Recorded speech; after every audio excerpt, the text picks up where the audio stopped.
Making money in no-limit Texas Hold'em starts with the hands you choose to play and how you play them. Even top 10 starting hands can be the wrong hand to play depending on the situation. Pocket aces. Pocket aces show up once every 221 hands, so make them count.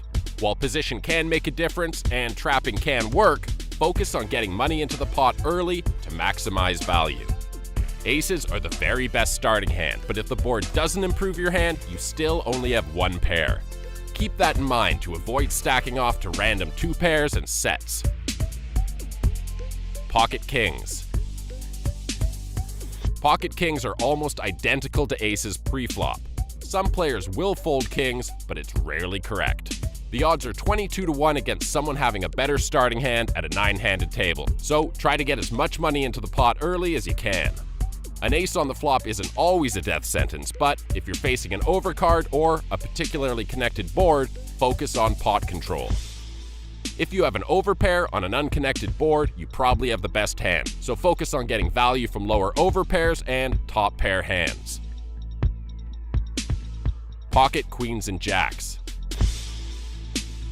Unlike ace-ace and king-king, pocket queens and jacks are foldable pre-flop in certain situations. If you're at a tight table and people are only raising with legit hands, getting involved after a raise and a re-raise can be a mistake. With pocket queens at a 9-handed table, odds are 10.5-1 against someone having a better starting hand than you. With pocket jacks, the odds go down to 7-1. There's a 51% chance you'll miss your set and see an overcard on the board when you have pocket jacks, and a 38% chance with pocket queens, so playing these hands after the flop can get tricky. If there's really heavy action pre-flop, there's a good chance you're up against a bigger pocket pair, or, at best, ace-king. Only continue if the board improves your hand or your opponent shows signs of weakness. Pocket pairs below jacks. All of these hands are playable for set value if it's folded to you or if you're facing one raise before the flop. You can raise with them in late position, but mostly you're set mining, especially with lower pocket pairs. The chance you'll miss your set and face at least one overcard on the board is 62% for pocket 10s, all the way up to 88% with pocket deuces. If you don't hit your set, don't bet. If you hit it, try to get as much value as possible. The lower your set, the better chance you'll find yourself in a set under set situation, but unless you're a mind reader, you're probably going to go broke.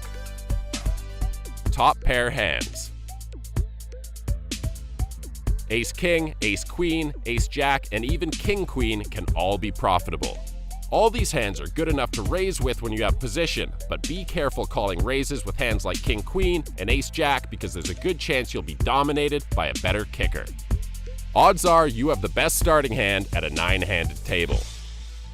Most of the value with these hands comes from trapping a looser opponent who flops the same top pair as you, except with a lower kicker.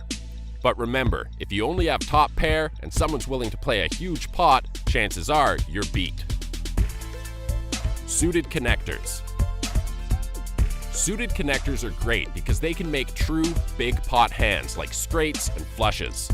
You can raise these hands when it's folded to you in position, but generally speaking, you want to get in cheap and try to flop a big hand or a big draw. Suited connectors are all about draws, so if you completely miss the flop, don't be afraid to throw in the towel.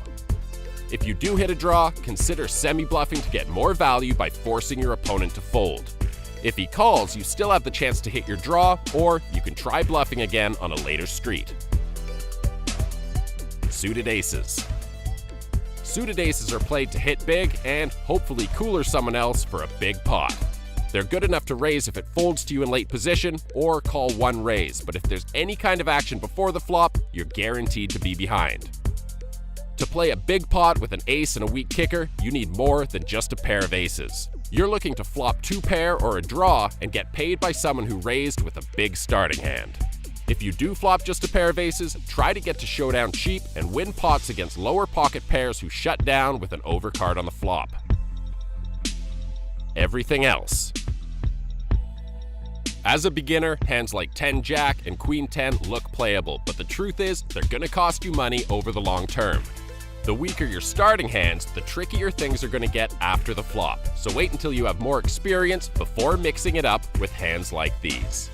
If you're out of position, didn't hit big on the flop, and have no idea where you are, get out ASAP. The best way to limit mistakes in poker is to reduce the number of difficult decisions you have to make.